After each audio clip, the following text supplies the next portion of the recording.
Welcome back to our channel friends. मैं सबका अपने चैनल स्टॉक्स फॉर लाइफ पे बहुत स्वागत करता हूँ दोस्तों। ये फिल फैमिली डे फिल्म में सब पता है कि शाम को हमारी एक वीडियो आती है स्टॉक फटाफट या फिर न्यूज़ फटाफट, जहाँ पे वीडियो एक चर्चा ने कौन स्टॉक में क्या न्यूज़ आ रही है और क्या बेस्ट बाइंग लेवल इमर्ज हो रहा है।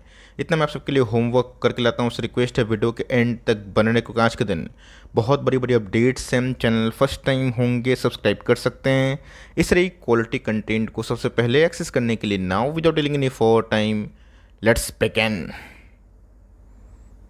बात की जाए भारतीय शेयर बाजार की, आज हमें अच्छी खासी करेक्शन मिड कैप और स्मॉल कैप के शेयरों में देखने को मिली। ये बात अलग है कि इंडेक्स निफ्टी लेवल काफ़ी अप था और ऑफकोर्स लाइफ टाइम हाई को हिट किया। बट इसी बीच में अगर आप देखें तो दो बड़े पार्टी एफआईएस और डीएस कैश मार्केट में बाइंग करते हुए दिखाई दे रहे हैं। दोनों का दोस्तों एग्रीगेट वैल्यू की बात कीजिए ऑलमोस्ट हमें 5000 करोड़ के आसपास देखने को मिल रहे हैं। तो जी हाँ दोस्तों, अभी के टाइम ना ऐसे बहुत सारे एचएनआईज हैं जिनकी जो मैच्योरिटी लेवल है काफ़ी हद तक हाई हो चुकी है। ऐसे बहुत सारे रिटेल पब्लिक हैं जिनको प्रॉफिट बुकिंग करना आ चुका है। हो सकता है कि थोड़ा नर्वसनेस जो बाजार में देखने को मिल रहा है, बहुत तो शायद प्रॉफिट बुकिंग पे जोर भी दे रहे होंगे। इसी बीच में गाइस हमें ये देखना बहुत इंपॉर्टेंट हो जाता है कि एफआईएस का रुझान भारतीय शेयर बाजार में कैसा है। आपने देखा कि एक महीना से क्या घटनाक्रम हमें देखने को मिल रहा है। पोर्टफोलियो में कोई बड़ी चेंजेस दिखाई नहीं पड़ रही है, बट इंडेक्स लेवल काफ़ी अप है। लाइफ टाइम हाई हर 2-4 दिन में देखने को मिल रहे हैं। तो जी हाँ दोस्तों, एफआईएस का आना बहुत इंपॉर्टेंट हो जाता है। फेड की बात की जाए, रेट कट कब करेंगे बस उनकी मर्जी की बात है। करना तो वो भी चाहते हैं, बट क्या करेंगे। इन्फ्लेशन दोस्तों अगर स्पाइक अप होता है तो कोई भी रिस्क लेना वो नहीं मुनासिब समझेंगे। बट देखा गया तो जो दोस्तों लिक्विडिटी हमें इंडियन शेयर बाज़ारों में देखने को मिल रही है, जैसे दोस्तों डीमेट अकाउंट खोल रहे हैं ना, और जैसे एसआईपी के आंकड़े बढ़ रहे हैं, इस बात में कोई दो राय नहीं है कि हमारा बाज़ार अभी एफआईएस ड्रिवन नहीं है। दोस्तों अगर आप देखें तो फिर से एक बहुत बड़ी अपडेट देखने को मिल रही है कि फ्रेश डीमेट अकाउंट, जो लोग डीमेट अकाउंट खोल के भारतीय शेयर बाजार में निवेश करते हैं, पहला निवेश हमेशा यादगार होता है। बताइएगा ज़रूर दोस्तों कमेंट बॉक्स में कि आपका फर्स्ट निवेश कौन सा शेयर था। मैं जानना चाहूँगा कि आपका फर्स्ट निवेश कौन सा शेयर था। तो जी हाँ दोस्तों, फ्रेश डीमेट अकाउंट की बात की जाए, लगातार तीसरे मंथ हमें 40 लाख के ऊपर देखने को मिल रहे हैं, जो अपने आप में रिमार्केबल है। इस बात में कोई भी दो राय नहीं है कि आने वाले कल में एक नया बेस बनेगा 35 लाख का।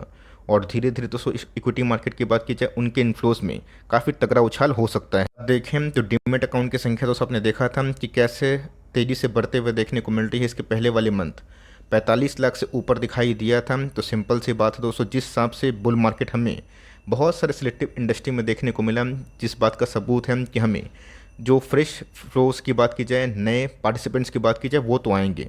बिकॉज जब बाजार की बात की जाए, नया लो लगाया था, इस समय डीमेट अकाउंट की संख्या बहुत ही हद तक कम हो गई थी। अब सबको अच्छे से पता है कि डीमेट अकाउंट न्यू खोलेंगे तो वहाँ पे दोस्तों ऐसे बहुत सारे इंडेक्सेस को ना चढ़ाया जाता है। लेकिन ये फ़ायदा किसके लिए होगा? सीडीएसएल, जो भारतीय बाजार में अभी तक मोनोपोली इंजॉय कर रही है। यहाँ दोस्तों सीडीएसएल की बात की जाए, मुझे लगता है कि ये स्टॉक ऑफ द डिकेड बन सकता है अगर सब कुछ सही चला। भारतीय बाजार इस हिसाब से ग्रोथ करता रहा, पॉलिसीज ठीक आती रही, शेयर बाजार में तेजी आएगी, तो सीडीएसएल को दोस्तों सीधा बेनिफिट मिलेगा। ये बात अलग है कि सीडीएसएल में थोड़ी बहुत करेक्शन हमें लाइफ टाइम हाई के बाद देखने को मिल रही है, जो बहुत ही अच्छा एंट्री पॉइंट धीरे धीरे एसआईपी के वे से बन सकता है। ये सीडीएसएल है दोस्तों जो लास्ट मार्च में बिलो 1000 के आसपास चल रहा था, और मैंने बहुत सारे वीडियोस बना के इनकरेज भी किया था कि ऐसी कंपनी को लॉस में ना बेचे। करेज है, आप पैसा लगा सकते हैं, वहाँ से कैसे कंपनी डबल हुई, तो जो कंपनी कैसे डबल होती है क्या 10, 15, 20, 30% गिर नहीं सकती? ऑफकोर्स गिरेगी, और इस बात को हम लोग को समझना बहुत इंपॉर्टेंट है।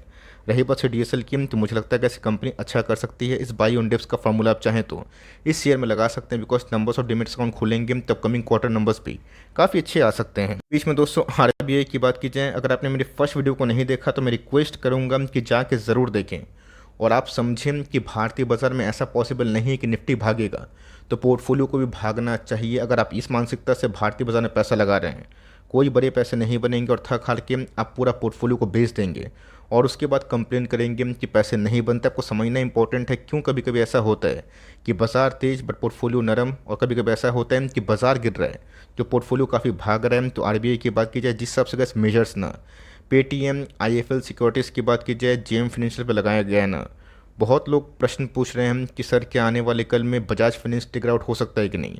अब डिपेंड इस पे करता है कि आरबीआई क्या चाहता है। आरबीआई ने साफ साफ बताया है कि कोई अगेंस्ट नहीं है, पूरा मार्केट ओपन है, फ्री है। जिनको अच्छे से रेगुलेशन को मद्देनज़र रखते हुए बिजनेस करना आता है, मार्केट तो उनके लिए हमेशा से अच्छा है। बट इसी बीच में गैस बहुत तो क्रिटिसाइज़ भी किए थे कि इतना अचानक से आरबीआई जो एनबीएफसी में नकल कस रहा है, क्या सही में एनबीएफसी का दी एंड हो चुका है क्या? अगर आप देखें आरबीआई के मेजर के बाद दोस्तों ऐसे बहुत सारे एनबीएफसी है ना जिनको इन्वेस्टर्स ने डंप किया है, और इस फियर में क्या पता आने वाले कल में अगला नंबर किसका हो, और इसी के एंटिसिपेशन में जिस कंपनी में दमदार परफॉर्मेंस हो रहा है ना वो भी गिर रहे हैं। बट आपको समझना पड़ेगा कि बिना एनबीएफसी के ना भारत नहीं चल सकता है, बिना बैंकों का दोस्तों भारत नहीं चल सकता। अब जिसको इस बात पे भरोसा है वो तो गैस एनबीएफसी को बेचेंगे नहीं, डरेंगे नहीं। अब जिनको भरोसा ही नहीं है कि स्टॉक प्राइस गिर गया तो कंपनी खराब हो गई, वो तो इन सब न्यूज़ से काफ़ी डर जाएंगे। गैस हमने डर का माहौल बजाज फाइनेंस में देखा। हिस्टोरिकली अपने मीडियन पे 10 साल के निशाने के बावजूद भी कंपनी में ऐसा कोई बड़ी उछाल नहीं है, डिस्पाइट कि नंबर्स काफ़ी आउटस्टैंडिंग पिछले कुछ क्वार्टर से रहे हैं। गाइडेंस भी कंपनी के बढ़ते हुए देखने को मिल रहे हैं, बट अगर आप देखें तो आज हमें डे लो 6187 के आसपास दिखाई दिए। गैस बहुत ही कम चांसेस लगता है कि कंपनी वॉल्यूम के संग 6000 के नीचे बहुत दिन तक ट्रेड करेगी। ये शेयर बाजार है 6000 क्या 5000 क्या 4000 भी आ सकता है। हमने कोविड क्रैश में 1800 का लेवल देखा था और उसके बाद 8000 देखा। तो आपको समझना बहुत ही इंपॉर्टेंट है कि फियर हमेशा काम नहीं करता। अगर कंपनी दमदार है वो बाउंस बैक भी बहुत तगड़ा करेगी। तो इसी बीच में कैसे मैंने क्या बताया कि कंपनी का दोष नहीं है, बट जिस हिसाब से कैसे आरबीआई काफ़ी एग्रेसिवली हॉकी स्टैंस दिखा रहे हैं ना, कि आपको पता था कि आरबीआई इतना हॉकी स्टैंस एनबीएफसी को लेकर रखेगा? नहीं पता था दोस्तों। तो हम लोग क्या कर सकते हैं, हम लोग एंटिसिपेट कर सकते हैं। आपको लगता है कि निकल जाना चाहिए, ये आपका निजी मामला होना चाहिए। मेरे पास एक पोर्टफोलियो का स्टॉक है, कोर पोर्टफोलियो का। डिस्क्लेमर दोस्तों, कुछ भी करने से पहले अपना कॉल खुद लें, ये कोई रिकमेंडेशन नहीं है। मैं इसलिए बोलता हूँ बिकॉज मुझे ये कंपनी पसंद है और ऑफकोर्स मुझे गैस आने वाले 3-5 साल 10 साल टाइम देने में कोई भी हर्ष दिखाई नहीं पड़ती। की बात की जाए थोड़ा गैस फोकस करिएगा। डिस्पाइट वेरी पुअर्स और बहुत ही गलत नंबर्स के बाद, घटिया नंबर्स के बाद कंपनी अगर उतना नहीं गिरी तो कंपनी गैस फ्यूचरिस्टिक होती है। शेयर बाजार की मैं बात बोल रहा हूँ। क्यों? तो कंपनी के गाइडेंस Q4 में अच्छे आएंगे, कंपनी ने बताया, और यही चीज़ सीखना बहुत इंपॉर्टेंट है। हमें गाइडेंस देखना है कि 2 साल 3 साल में घटनाक्रम क्या हो सकता है। एक्सपोर्ट मार्केट पर दोस्तों क्या ग्रहण लगा है आप सबको अच्छे से पता है कि फाइन ऑर्गेनिक का पूरा मार्केट 61% के आसपास है एक्सपोर्ट का, है ना। इसलिए कंपनी अंडर परफॉर्म कर रही है। एसआरएफ की बात की जाए ये भी एक्सपोर्ट में काफ़ी नामी ग्रामी नाम है। नवीन फ्लोरिन की बात की जाए उनका भी दोस्तों काफ़ी नाम है। तो मोटा मोटी देखा गया तो टेक्सटाइल, फ्लोरोकेमिकल और ऑफकोर्स फ्लेक्सिबल पैकेजिंग के बिजनेस समूह इनके देखने को मिलते हैं। क्या पता कि आने वाले कल में डीमर्जर भी शायद हो जाए, जैसे कि हमने आरती इंडस्ट्रीज़ में देखा, फार्मा लैब को लेके, रिलायंस में देखा, टाटा मोटर्स में देख रहे हैं और वेरियस कंपनी में देख रहे हैं। कंपनी अच्छी है, दमदार है। देखना बनता है कि इस बार का इस नंबर्स उम्मीद से अच्छे आ रहे हैं, फिर डल आ रहे हैं, बट कंपनी अच्छी है। आपने इतना टाइम होल्ड किया तो ऑफकोर्स जब रिसेशन को यूएस यूरोप अवॉइड कर रहे हैं उससे अब गुड टाइम की शुरुआत हो रही है। तो केमिकल्स को बेचने से बचे। मेरे हिसाब से टाइम साइकिल जो करेक्शन है वो शायद ऑलमोस्ट ओवर होने की समरूप में है। पेंट की बात की जाए तो सेम का इसमें कमेंट्री जो बजाज फाइनेंस को लेके थी इसमें भी वही होगी। मार्केट लीडर दोस्तों वही रहेगा। ये आप पे डिपेंड करता है कि बहुत लोग कंप्लेन करते हैं कि 2 साल 3 साल में पैसे कैसे क्यों नहीं बने और मुझे क्या मिला। ध्यान रखिएगा शेयर बाजार की बात की जाए तो कभी कभी इस 3 क्वार्टर में ना 10 साल का पैसा बनता है। आप 3 साल में ज़ीरो रहेंगे और 3-4 क्वार्टर ये ऐसा भागेगा कि आपके पैसे बन जाएंगे। तो मुझे क्या इस कंपनी के बिजनेस में इंटरेस्ट है। कंपनी के शेयर प्राइस की बात की जाए वो घटेगा तभी तो बड़े पैसे बनेंगे ना, बिकॉज फियर में आप जितना पैसा लगाएंगे उतना ही तो सबके अल्फा बनेंगे। मतलब ये नहीं कि घर द्वार बेच के आप पैसा लगा दें, ओवर एलोकेशन कर दें, नहीं। डिसिप्लिन से काम करें, टाइम दें, कंप्लेन ना करें। आपकी कंपनी अच्छी होगी, उनके परफॉर्मेंस सही होंगे तो डर किस बात का। क्या इनके परफॉर्मेंस ख़राब थे? बिल्कुल नहीं। इनके अर्निंग्स के ख़राब थे? बिल्कुल भी नहीं। अबव एस्टिमेट नंबर्स हमें देखने को मिल रहे हैं, उसके बाद भी गिर रहे हैं। तो हमें करेज होना चाहिए और कन्विक्शन होना चाहिए। वरना कोविड में तो कैसे बहुत सारे स्टॉक्स कौरी के भाव आए थे, कितने लोग बड़े पैसे बनाए। जो बड़े पैसे बनाए वो फियर का फ़ायदा उठाया। तो यही तो साइकोलॉजी है ना, ये आपके लिए भी मैं तय करना चाहता हूँ। एचटीसी की बात की जाए मुझे लगता है कि इसकी 900 के आसपास कंपनी अगर मिलती है तो फॉर लॉन्ग टर्म अच्छा दाव हो सकता है।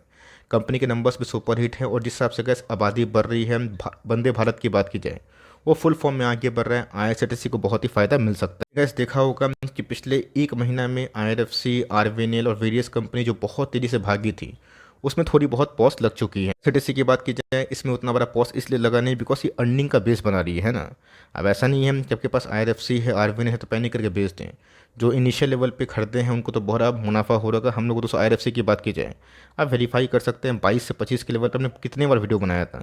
अब कंपनी 8x होगी 1 साल के अंदर, 1.5 साल में, तो क्या वाधा नहीं हो सकती? 30% गिर नहीं सकती? होगी दोस्तों, लेकिन आपको समझना है कि हमें यूफोरिया में निवेश नहीं करना है।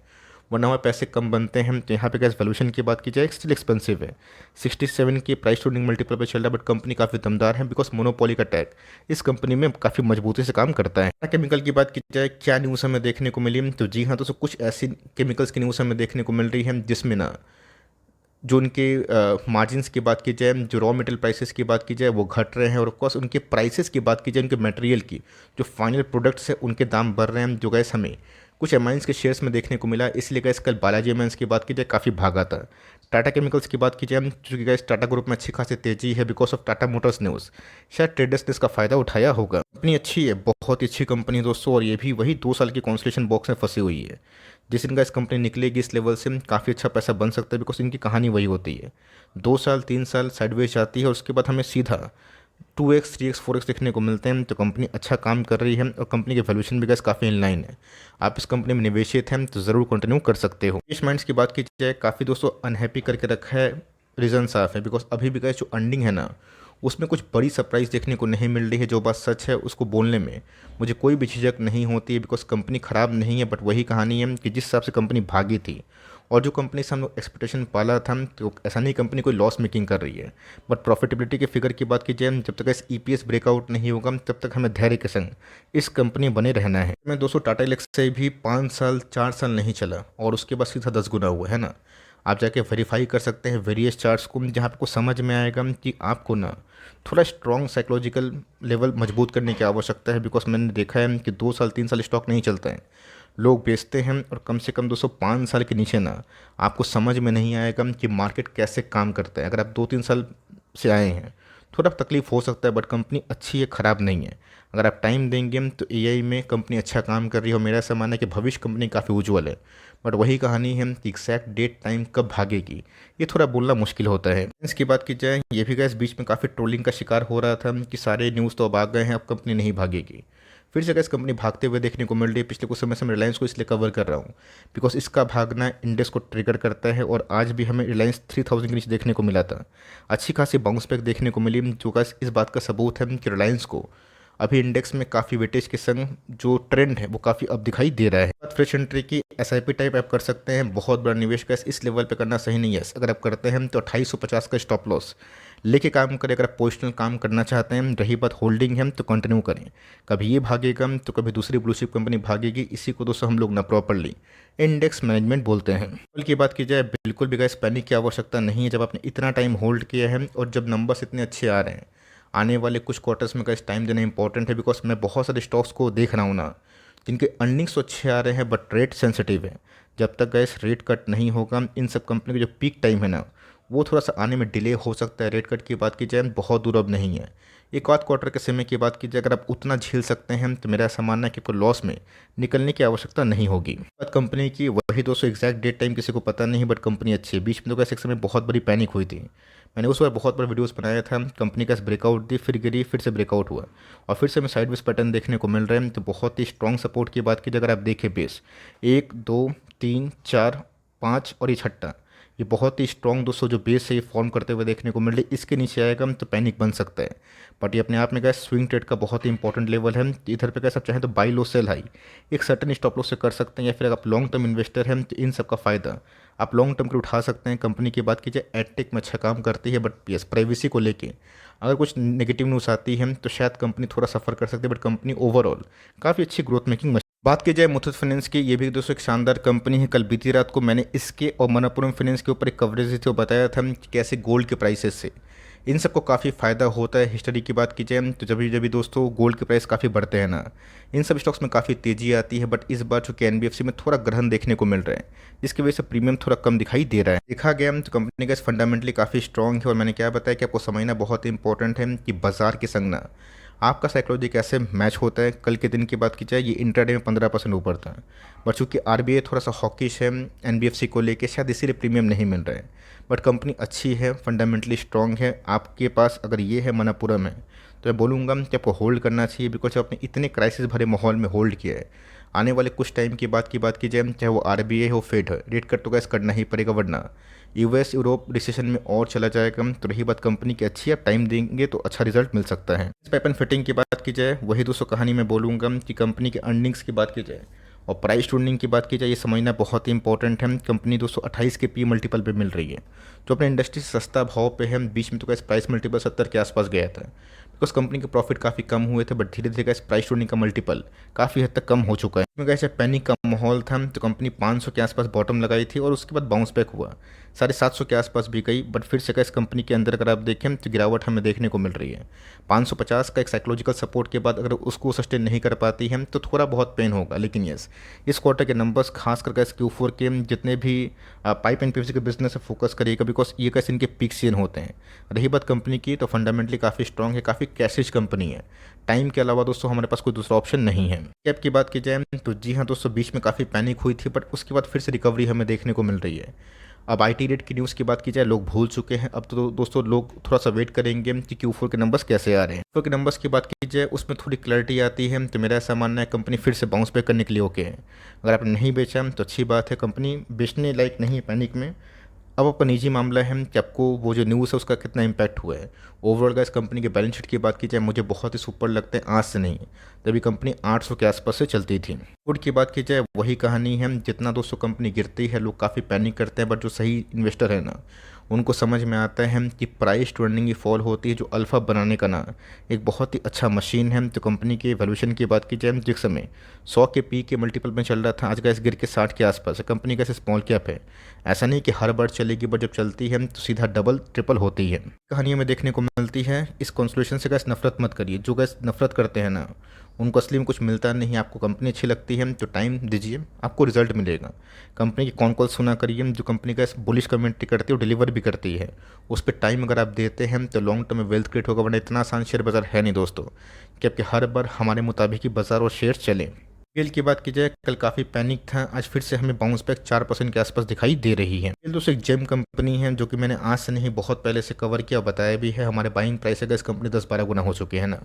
फर्स्ट बाइंग प्राइस की बात की जाए, सेकंड बाइंग प्राइस की बात की जाए, थर्ड बाइंग प्राइस की बात की जाए, उसके बाद तो कैसे बहुत सारे कॉर्पोरेट इवेंट भी हमें बोनस और स्प्लिट के फॉर्म में देखने को मिले। तो कंपनी फंडामेंटली काफ़ी अच्छी है, बट इस हिसाब से अगर तेज़ी आती है तो गिरावट भी होगी। वैल्यूएशन का स्टिल हाई है, 90 का पी हो चुका है। लेकिन यस, कंपनी का जो पीक सीजन है आने वाले एक आध क्वार्टर में हमें देखने की आवश्यकता पड़ सकती है। यानी इंटरनेशनल की बात की जाए तो जी हाँ दोस्तों, ये नहीं बल्कि पूरा इंटायर QSR काफ़ी पेन और पैनिक में देखने को मिल रहा है। एक तो गैस इन्फ्लेशन, और उसके बाद बहुत ही बड़ा कॉम्पिटिटिव जो मतलब इन्वायरमेंट बनता हुआ देखने को मिल रहा है, जहाँ पे गैस देवयानी के सहित जुबलियंट फूडवर्क्स भी काफ़ी सफ़र कर रही है। यही कहानी है। इनके दोस्तों जो नंबर्स ऑफ स्टोर्स है, इसको लेकर कंपनी काफ़ी एग्रेसिवली काम कर रही है। अगर वो फ्रूटफुल आउटकम देते हैं तो कंपनी में अच्छा बाउंस बैक हो सकता है। देखा गया तो कंपनी वही 2023 की बात की जाए, 22 की बात की जाए, जो कहानी हुई थी, इस सपोर्ट पाते हुए देखने को मिल रही है, जो बहुत ही अच्छा सपोर्ट है। लॉस में कैसे अगर बेचते हैं तो आपका निजी मामला है, बट कंपनी को अगर आप टाइम देते हैं तो पैसे बन सकते हैं।